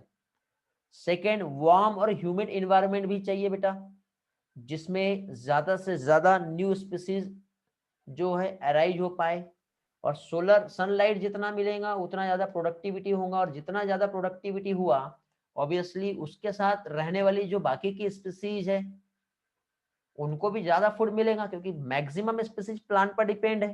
प्लांट का जब बायोमास जो है ज्यादा होगा, आपको याद है हम लोगों ने बेटा एक इकोसिस्टम में एक कंसेप्ट पढ़े थे, स्टेडी स्टेट, याद आ रहा है, और स्टैंडिंग स्टैंडिंग स्टेट और स्टैंडिंग क्रॉप, है ना। तो बायोमास कितना है, तो प्लांट का बायोमास ज्यादा, तो प्लांट पे रहने वाली डिपेंडेंट स्पीसीज जो है उसके नंबर भी ऑटोमेटिक बढ़ते रहेंगे, और बढ़ते रहेंगे जब फूड मिलेगा, इवोल्यूशन के लिए प्रॉपर टाइम मिलेगा, और एनवायरनमेंट कांस्टेंट रहेगा, वेरिएशंस कम आएंगे, तो वहां पे ज्यादा से ज्यादा स्पीसीज मिलेगी, ज्यादा से ज्यादा डायवर्सिटी देखने को मिलेगी। वेरिएशंस आया तो वो स्पीसीज वहीं पे डिस्ट्रॉय हो गई, खत्म हो गई।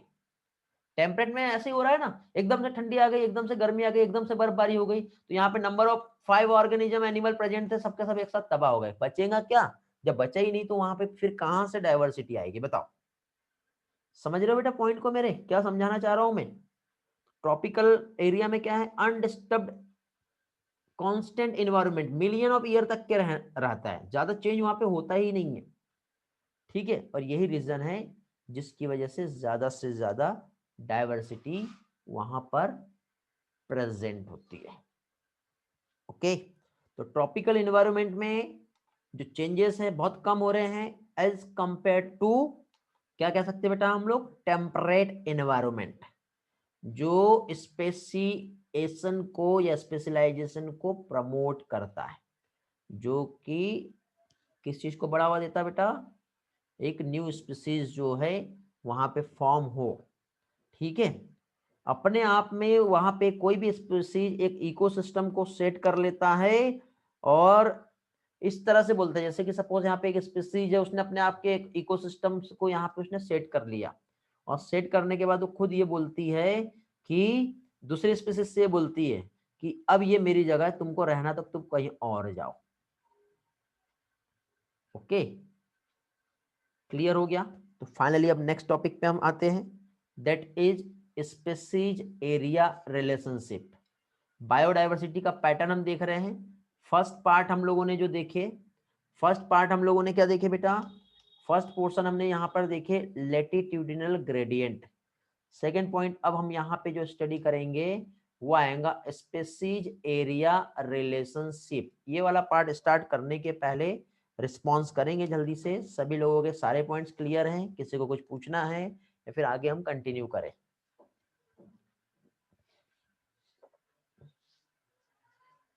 नाइस स्पेशलाइजेशन फिर से बताना है, तेजस्विनी का डाउट है। नाइस स्पेशलाइजेशन बेटा तेजस्विनी, यदि हम देखें तो यहाँ पे ये बताया हुआ है कि ट्रॉपिकल इन्वायरमेंट जो होता है वहां पे चेंजेस जो होता है कम होता है एज कंपेयर टू टेम्परेट। तो यहाँ पे ज्यादा से ज्यादा कांस्टेंट इन्वायरमेंट है, मींस ज्यादा प्रेडिक्टेबल होता है ये, जो कि प्रमोट करता है किस चीज को, नाइस स्पेशलाइजेशन को। नाइस क्या होता है पहले तो ये बताओ। नाइस एंड हैबिटेट मैंने पढ़ाया था।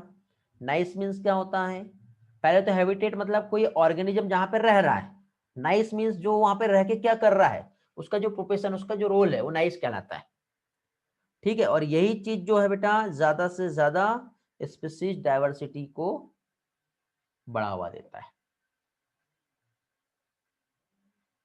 ओके, चलो आगे बढ़ते हैं। अब next point species area relationship हम समझेंगे। यहाँ पे बहुत सारे कंसेप्ट हैं जो हम लोगों को समझना है, और थोड़ा सा यहाँ पे न्यूमेरिकल डेटा भी है जिसमें जनरली कभी कभी कंफ्यूजन होता है।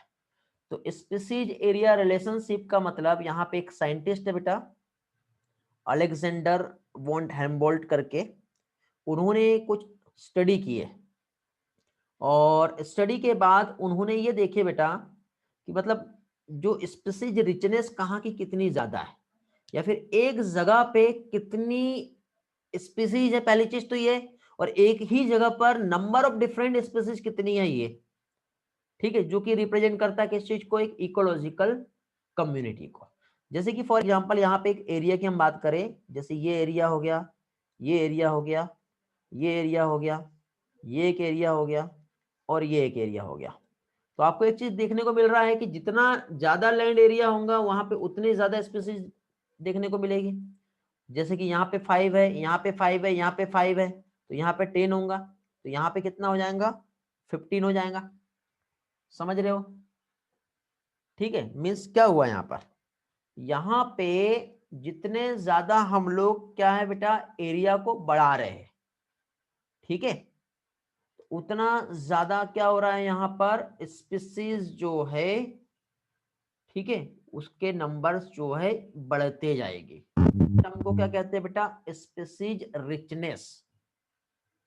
क्या कहलाता है ये, स्पीसीज रिचनेस। वैसे भी स्पीसीज रिचनेस का डेफिनेशन में आप लोगों को लास्ट लेक्चर में समझा चुका हूं।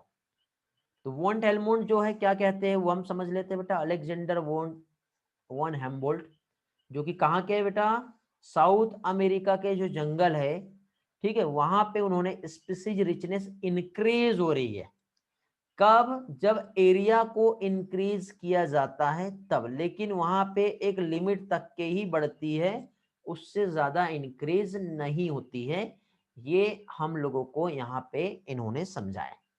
अब ये कैसे समझाया, तो कुछ थोड़ा सा यहाँ पे क्या कह सकते हैं बेटा, मैथमेटिकल डेटा है, जो कि स्पीसीज रिचनेस इंक्रीज होता है यदि एरिया में, लेकिन एक सर्टेन लिमिट तक के, तो उस चीज को यहाँ पे इन्होंने बताया। जैसे कि फॉर एग्जांपल यहाँ पे एक सिंपल हम काउंट करते हैं, कोई भी एक स्पीसीज को हम काउंट करते हैं कोई एक एरिया में, ठीक है, जगह है कि मेरे पास, हाँ देखो सिंपली यहाँ पे हम एक एरिया है, जैसे एक एरिया ए है और एक एरिया बी है। एक एरिया में हम लोग क्या कर रहे हैं बेटा, सिंपली क्या कर रहे हैं, जो भी स्पीसीज है उसको हम काउंट कर रहे हैं। अब काउंट करने के बाद आपका ये एक एरिया है और ये एक एरिया है, आपने यहाँ पे काउंट किए नंबर ऑफ स्पीसीज जो भी यहाँ पर प्रेजेंट थी। सपोज यहाँ पे आपने काउंट किए और काउंटिंग के बाद आपको 54 स्पीसीज यहाँ पे मिली। एक दूसरा एरिया, एरिया बी, यहाँ पे भी आपने काउंट किए और काउंट करने के बाद यहाँ पे आपको जो स्पीसीज जो यहाँ पे काउंट की, तो काउंट करने के बाद यहाँ पे आपको 100 स्पीसीज मिली। तो बताओ यहाँ पे स्पीसीज रिचनेस क्या हुआ, बी। स्पीसीज रिचनेस कहां पर हुआ, बी में होगा ना, क्योंकि यहां पे ज्यादा स्पीसीज प्रेजेंट है। ओके, तो स्पीसीज रिचनेस मींस कितने टाइप की, क्या कह सकते हैं, प्रजाति वहां पे देखने को मिल रही है हमें। तो यहां पे दो टर्म आता बेटा, एक तो आता है स्पीसीज डायवर्सिटी और दूसरा इसी के साथ साथ यहां पर आता है स्पीसीज रिचनेस। दो चीज है, दो टर्म समझ लो, कभी कभी स्टूडेंट को यहाँ पे प्रॉब्लम आती है। तो यहाँ पे देखो बेटा, एक पर्टिकुलर जो भी स्पीसीज है उसमें हम लोग दो टर्म समझ रहे हैं, एक तो स्पीसीज रिचनेस देख रहे हैं और दूसरा हम लोग स्पीसीज डायवर्सिटी देख रहे हैं। तो यहाँ पे आप यदि स्पीसीज डायवर्सिटी को समझे, तो यहाँ पे हम लोग क्या देख रहे हैं बेटा, सिमिलरिटीज और डिसिमिलरिटीज जो है, क्या चीज, एक तो सिमिलरिटीज कितनी है वहां पर और साथ ही साथ डिसिमिलरिटीज, दोनों भी हम देखते हैं यहाँ पे। ओके, और उसके अकॉर्डिंग हम यहाँ पे क्या कर रहे हैं बेटा, काउंट कर रहे हैं स्पीसीज को कंपेयर करके। बट स्पीसीज रिचनेस में क्या कर रहे हैं बेटा, हम लोग यहाँ पे ओनली काउंट करते हैं टोटल नंबर ऑफ स्पीसीज कितना है। ओके, डिफरेंस समझ में आ गया ना दोनों में आपको। तो जो वॉन्ट क्या है, सॉरी, अलेक्जेंडर वोल वॉन हेम्बोल्ट, ये कहाँ के, ये भी पूछा जाता है। तो ये बेटा जर्मन के साइंटिस्ट है, जर्मनी के हैं, तो जर्मन साइंटिस्ट है। ये क्या हुआ बेटा, अलग अलग जगह पे गए और अलग अलग जगह पे यहाँ पे घूमे, अलग अलग जगह पे इस तरह से, और ये स्पीसीज को देखे समझे उन्होंने, ये साइंटिस्ट है हमारे। और जब वहां पे देखे तो उन्होंने जब फाइनली देखने, जैसे कि सपोज उनका ये यहाँ पे एक लॉन था, ठीक है, उनका घर कहीं और है यहाँ पे, और ये एक लॉन है।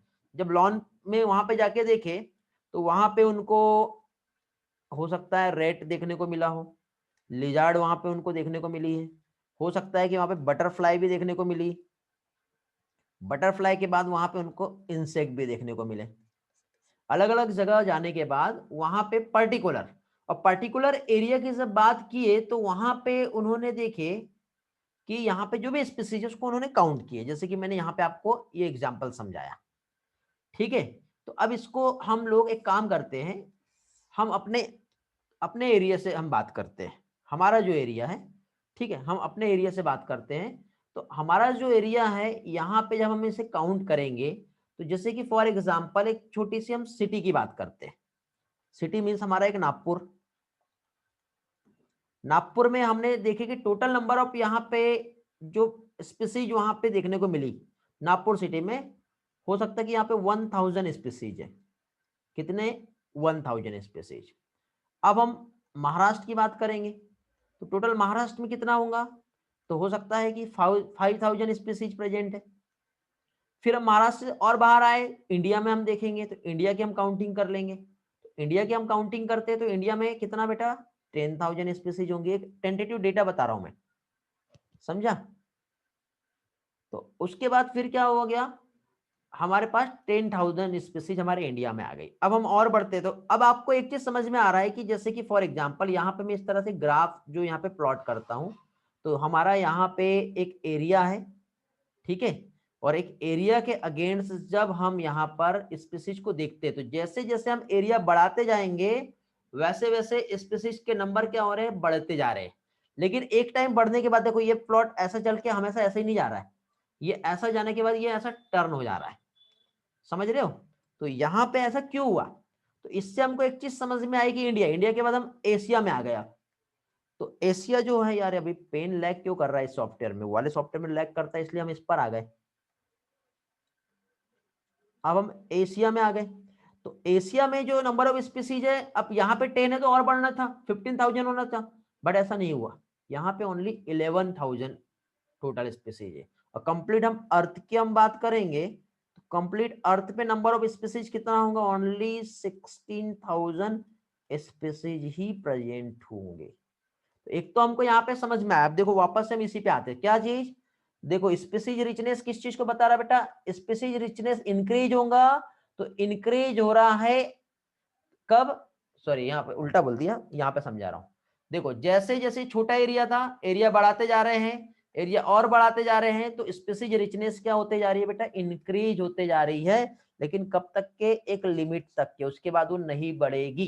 क्यों, क्योंकि वहां पे लॉ ऑफ लिमिटिंग फैक्टर, एक लेवल के बाद अब नहीं बढ़ रही, मीन्स वहां पे कोई ना कोई लिमिटिंग फैक्टर जो है वो काम कर रहा है। बेटा प्राची कौन से स्लाइड का स्क्रीनशॉट लेना है, बताओ बेटा। ये लास्ट में बेटा ये सेम पीपीटी में आपको पोस्ट करने वाला हूँ बाद में, ठीक है, जब चैप्टर फिनिश हो जाएगा तो उस टाइम पे सेम पीपीटी जो है, और शायद मैंने पिछला वाला भी पीपीटी शेयर नहीं किया हूँ आपसे, मुझे ऐसा लग रहा है। लास्ट लेक्चर का और ये वाले लेक्चर का पीपीटी सेम एनिमेशन के साथ बेटा मैं आपके साथ शेयर करूंगा, ओके। पीडीएफ नहीं मिलेगा, पीपीटी ही मिलेगा आपको स्टडी के लिए। ले लिया आपने, चलो ग्रेट।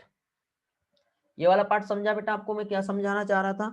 तो एक लेवल के बाद स्पीसीज नहीं बढ़ी, उसका रीजन क्या था, क्योंकि वहां पे कोई ना कोई फैक्टर है, लिमिटिंग फैक्टर, जो वहां पे काम कर रहा है, ठीक है।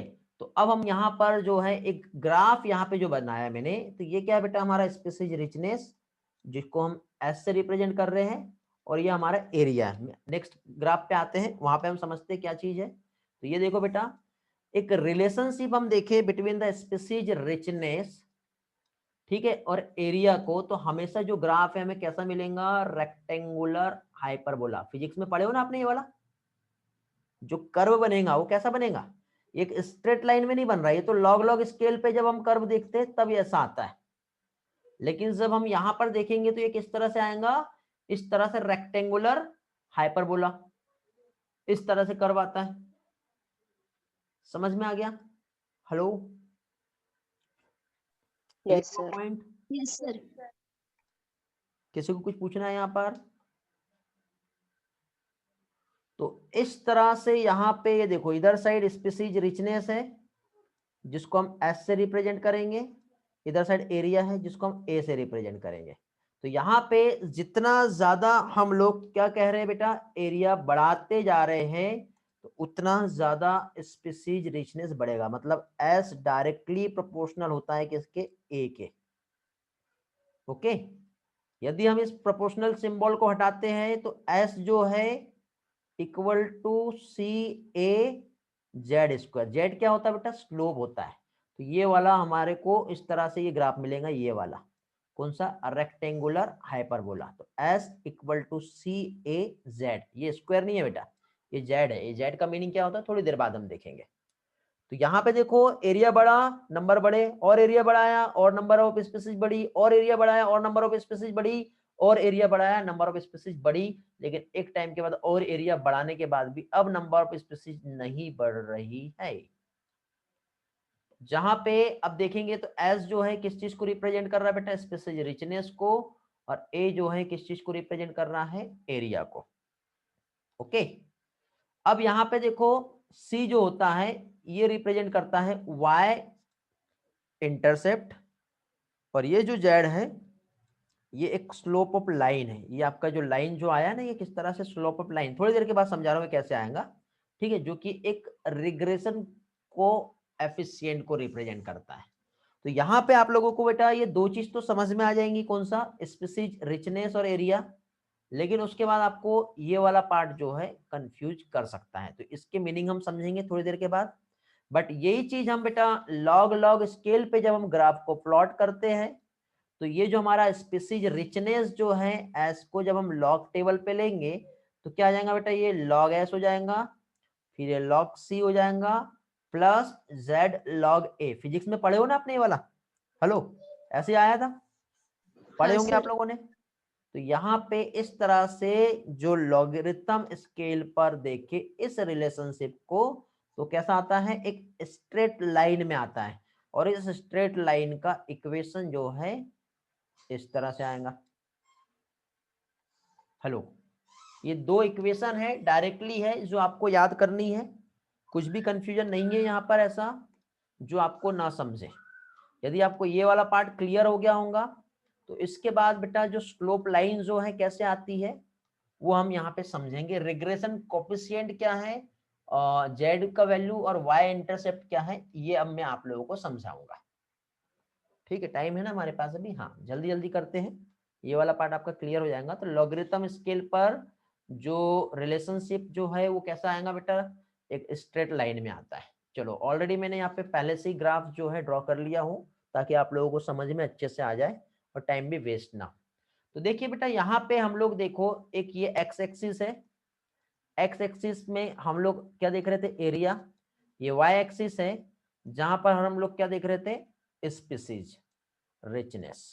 ठीक है, अब यदि हम इस पार्ट में यदि हम देखिए तो इस तरह से जब हम यहाँ पर एक ऐसी लाइन यदि हम ड्रॉ करते हैं, ठीक है, और यदि यहाँ पे हम लोगों ने इसको इस तरह से यदि हम देखें तो ये जो लाइन है ये जिस स्लोप पे कट कर रही है, ये वाला, ये पॉइंट देख रहे हो बेटा, तो ये जो पॉइंट है ये हमारा क्या कहलाता है बेटा, जो रिलेशनशिप है हमारा, ये मतलब ये क्या कहलाएगा, स्लोप कहलाएगा। मीन्स यहाँ पे ये लाइन जो है ये जेड वैल्यू है, ये जेड लाइन को बताता है, क्योंकि ये स्लोप जो है ये वाला, ये जो हमने लास्ट इसमें देखे, देखो कौन सा वाला था हमारा,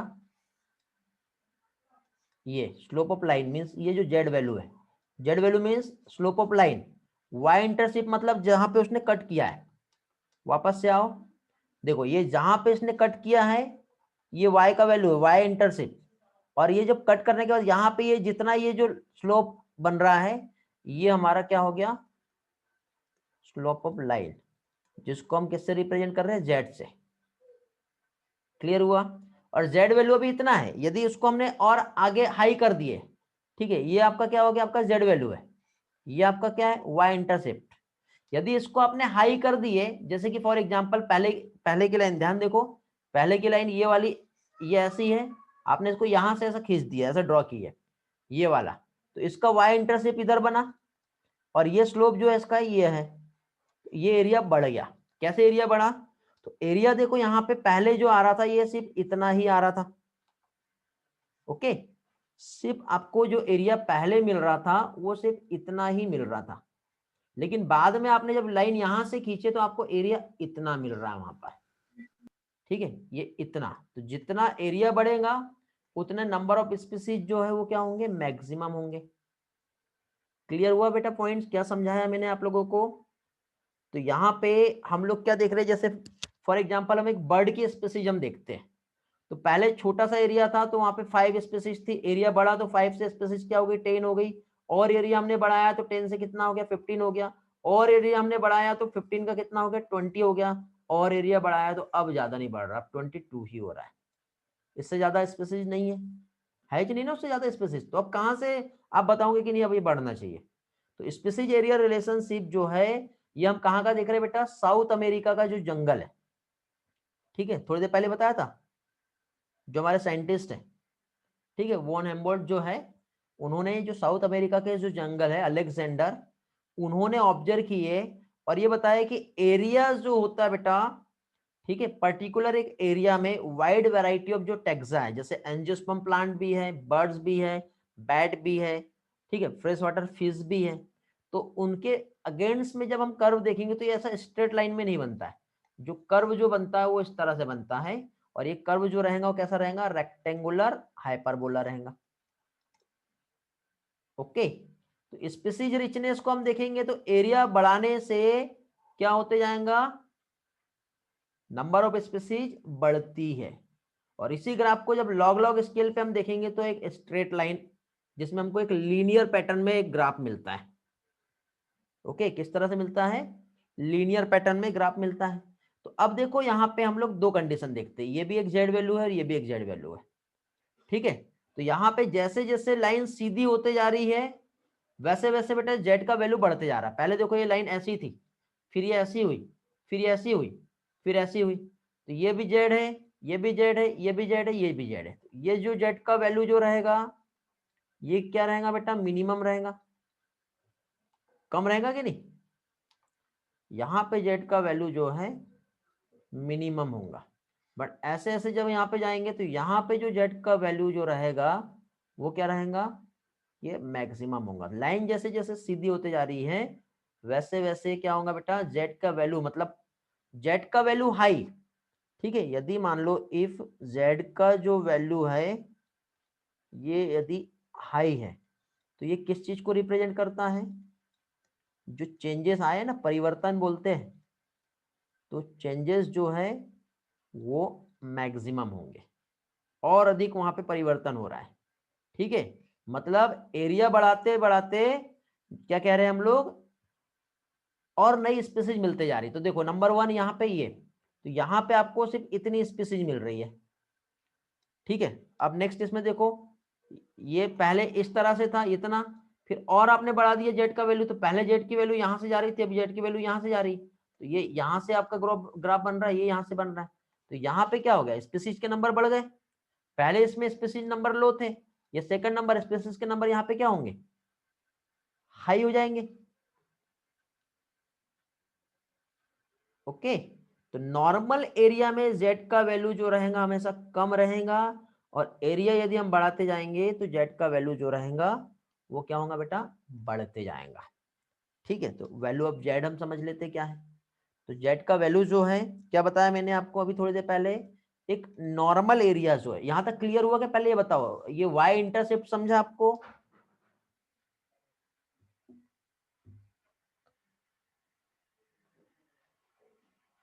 वाई इंटरसेप्ट समझा, जेड स्लोप क्या है वो समझ में आ गया, जेड का वैल्यू इंक्रीज हो रहा तो उसमें क्या चेंजेस आएंगे समझ में आ गया,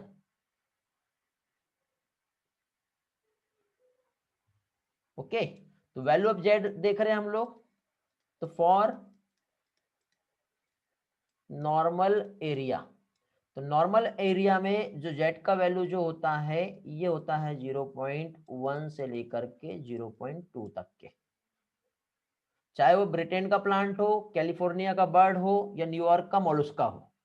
स्लोप ऑफ रेगुलेशन लाइन जो रहेगी वो सिमिलर रहेगी। ऑल स्पीसीज अलग है लेकिन फिर भी उसका जो स्लोप जो रहेगा वो सेम रहेगा। तो स्पीसीज का एरिया से रिलेशन होता है, ये चीज हमें समझ में आता है। ठीक है, ये वाले पार्ट में यही चीज समझाया हुआ है। यदि हम यहाँ पे मतलब ये क्या हो गया, इररिस्पेक्टिव टेक्सोनोमिक ग्रुप की बात करें। ठीक है, सेकंड हम लार्जर एरिया हम देखें, जैसे कि फॉर एग्जांपल जैसे एक कंप्लीट एक कॉन्टिनेंट की हम बात करें, ये फर्स्ट था। सेकंड यहाँ पे फॉर लार्जर एरिया जो है, एक लार्जर एरिया में हम देखें जो वैल्यू होंगी जेड की, तो लार्जर एरिया में जेड का वैल्यू जो रहेगा वो कितना हो जाएगा। तो ये देखो 0.1 और 0.2 है, तो 1 2 को एक साथ ले लेते हैं, तो 1.2 हो गया, इसका हाफ आधा हाफ 0.6। ओके, ये हो गया हमारा लार्जर एरिया का। लार्जर एरिया के बाद यदि हम देखें तो इसके बाद इसमें जो जेड का वैल्यू हम देखते हैं कहाँ पे, जैसे कि फंगीवरस फ्रूट ईटिंग बर्ड जो होते हैं। ठीक है, फ्रूट ईटिंग जो होते हैं या बर्ड्स और मैमल्स, ठीक, जो ट्रॉपिकल फॉरेस्ट में रहेंगे, इसका जो जेड का वैल्यू है वो कितना है, वो ज्यादा है। मींस एक एग्जांपल यहाँ पे हम देखें तो एग्जांपल में जेड वैल्यू जो है 1.15 के आसपास है। ठीक है, ये नेक्स्ट इसमें मैं आपको नेक्स्ट स्लाइड में जो है डेटा समझा दे रहा हूँ पिक्चर्स की हेल्प से। तो यहाँ पे हम लोगों ने वैल्यू ऑफ जेड जो है ये हम लोगों ने देख लिए, जेड का वैल्यू जो है। तो इसमें हम लोग क्या देख रहे हैं बेटा, relationship between species richness and area. एक रेक्टेंगुलर हाइपरबोला मिला है। जनरली एक स्मॉल एरिया में हम देखें तो जेड का वैल्यू जो है 0.1 से लेके 0.2 है।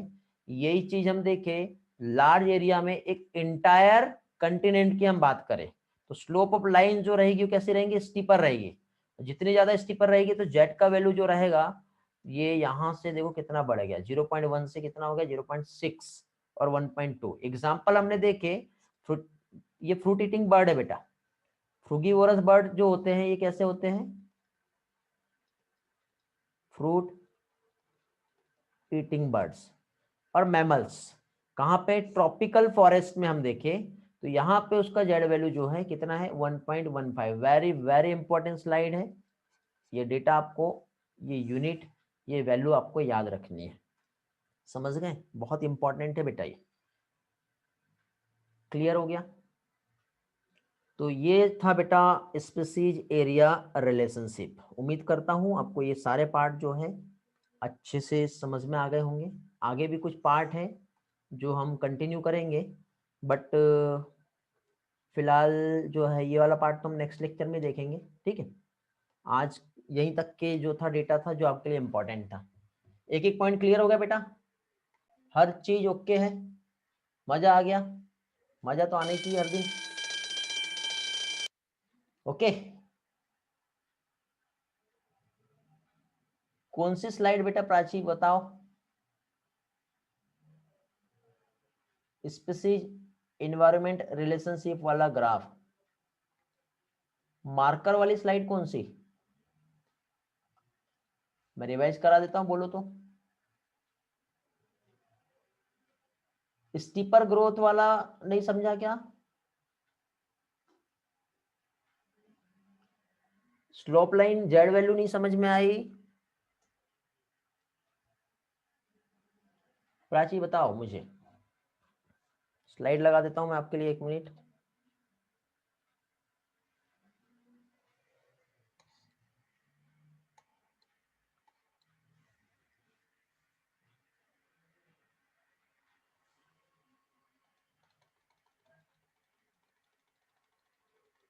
बताओ बेटा, यहाँ पे नंबर दिखाई दे रहा हूँ आपको, कौन सी स्लाइड चाहिए आपको जो नहीं समझिए। Y intercept, Tejaswini. अभी ड्रॉ करके समझा देता हूँ, कोई प्रॉब्लम नहीं है। चलो यहां से देखते हैं। देखिए बेटा वाई इंटरसेप्ट क्या होता है, ध्यान से समझो। यहां पे जैसे कि फॉर एग्जांपल ये हम लोग जब ये एक एक्स एक्सिस है और ये वाई एक्सिस, जब एक्स और वाई एक्सिस पे हम ग्राफ को प्लॉट करते हैं तो एक साइड में हम लोग क्या लेते हैं बेटा, एरिया लेते हैं, और दूसरे साइड में हम क्या लेते हैं, स्पेसिज। तो यहाँ पे जब हम एरिया को बढ़ाते जा रहे हैं तो स्पेसिज के नंबर भी क्या होंगे, बढ़ते जाएंगे। जब हम ग्राफ खींचते हैं तो कुछ इस तरह से हमको ग्राफ मिलता है, जो कैसा होता है, रेक्टेंगुलर हाइपरबोला। समझ गए। लेकिन अब यहाँ पे ये जो रेक्टेंगुलर हाइपरबोला है, तो हमेशा देखो इसमें हम लोगों ने क्या देखे कि इसका जो हमें जो डेटा मिलेगा, ठीक है, रेक्टेंगुलर हाइपरबोला, तो इसको हम लोग एक इक्वेशन की हेल्प से यदि हम समझेंगे, तो इक्वेशन की हेल्प से जब हम समझेंगे तो इक्वेशन इसका कैसे बनेगा, तो इक्वेशन जो है हमेशा कैसा बनेगा बेटा, species directly proportional to area. Area जितना ज्यादा बढ़ा रहे हैं उतना स्पीसीज के नंबर बढ़ रहे हैं, ये इक्वेशन बनी। अब इस इक्वेशन को हमको तोड़ना है, तो इक्वेशन को हम तोड़ेंगे तो क्या करेंगे बेटा, एक हम कांस्टेंट लेते हैं जो कि सी ए की पावर जेड। तो यहां पे ये सी क्या है और जेड क्या है, ये हमको प्रॉब्लम कर रहा है, क्योंकि ए तो एरिया हो गया, एस जो है स्पीसीज हो गया। तो अब हमको यहाँ पे क्या समझना है बेटा, जेड जो होता है ये हमारी जो स्लोप ऑफ लाइन जो ऐसे जा रही है ये वाली, ठीक है। तो ये जब लाइन जा रही है तो जैसे कि फॉर एग्जांपल ये इस तरह से यहाँ पे जो लाइन गई, तो यहाँ पे कितना डिग्री का जो है, क्या कहते हैं हम लोग, आपने पढ़े होंगे ना फिजिक्स और मैथ्स में, तो आता है ये, है ना। ये जो स्लोप ऑफ लाइन कितने डिग्री पे कट कर रही है, कितना एंगल बन रहा है इसका, ठीक है। तो ये कहलाता है बेटा वाई। वाई मीन्स क्या हो गया, हमारा स्लोप ऑफ लाइन हो गया। और यही चीज हम देखें तो जैसे कि फॉर एग्जांपल ये हमारा जो है एक्स एक्सिस और वाई एक्सिस है, और यहां से हम एक जेड की लाइन को जब ड्रॉ कर रहे हैं, जब ये लाइन को ड्रॉ कर रहे हैं तो ये हमको इस तरह से, ये जिस पॉइंट पे जब कट कर रही है, ये यहाँ पे ये ऐसा और ऐसा, तो ये एक इस तरह से क्रॉस में एक ऐसा स्ट्रक्चर बनता है। तो ये एक जो पॉइंट होता है इसको बेटा वाई इंटरसेप्ट कहते हैं। वाई इंटरसेप्ट मीन्स वो किस चीज को रिप्रेजेंट कर रहा है, कांस्टेंट को, जिसको सी से रिप्रेजेंट किया है। समझा बेटा प्राची। तो ये यहाँ पे मैंने ये बताया, देखो ये जेड का वैल्यू हो गया आपका, यहाँ पर ये जो हो गया, ये क्या हो गया, ये जेड का वैल्यू हो गया। जेड के वैल्यू के बाद ये हमने दोनों तरफ वाई इंटरसेप्ट समझे। ये पहले की लाइन छोटा वाला जेड वैल्यू, तो ये छोटा एरिया है, बाद में ये लाइन बड़ी कर दी तो ये बड़ा एरिया है। तो एरिया बढ़ाते जा रहे तो उतना ज्यादा उसमें स्पीसीज को रहने के लिए जगह मिलेगी। तो पहले एरिया में नंबर 1, कम एरिया में कम स्पीसीज आएंगी इतने में। यहाँ पे एरिया बढ़ा दिया तो इतनी स्पीसीज यहाँ पे रहेगी। तो ये देखो ये लाइन तिरछी थी, तो तिरछी लाइन थी तो सिर्फ इतने पे यहाँ पे ये ऐसा किए और ऐसा हमने जब ड्रॉ किए तो लाइन तिरछी थी, तो इतनी ही स्पीसीज है। लाइन ये सीधी कर दी है तो यहाँ से जब आप स्पीसीज को देखेंगे तो ये एरिया बढ़ गया, मतलब स्पीसीज के नंबर मैक्सिमम हो जाएंगे। बस यही है, बाकी कुछ भी नहीं है इसमें। और उसके अकॉर्डिंग हमने यहाँ पे वैल्यू ऑफ जेड समझे, जेड का वैल्यू कितना कितना आएगा यहाँ पे हमने देखी ये सारी चीजें।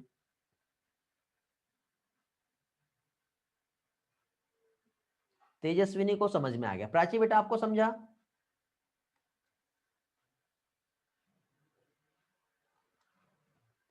हो गया क्लियर।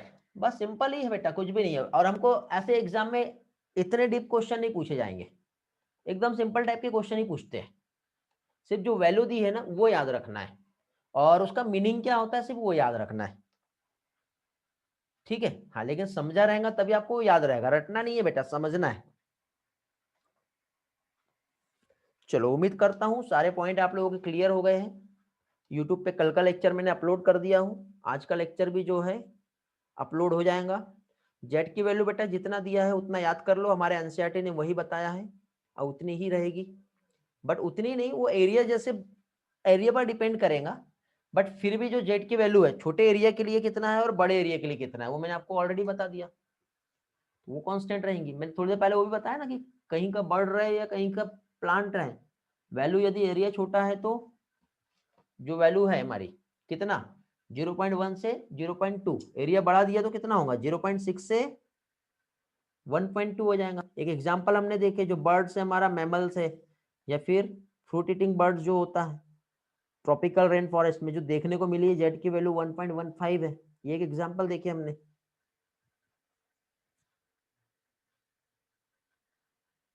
जेड का वैल्यू बढ़ा रहे हैं तो नंबर ऑफ स्पीसीज क्या हो रही है बेटा, बढ़ रही है, ये याद रखना है। जेड का वैल्यू बढ़ रहा मतलब एरिया बढ़ रहा है, एरिया बढ़ रहा मीन स्लोप बढ़ रहा है, ठीक है। स्लोप ऑफ लाइन इंक्रीज हो रही है तो उतना जगह उस चीज को रिप्रेजेंट कर रहा है, ऐसा है वो। चलो तो एंड करें फिर आज का क्लास। चलो bye bye, thank you, have a nice time.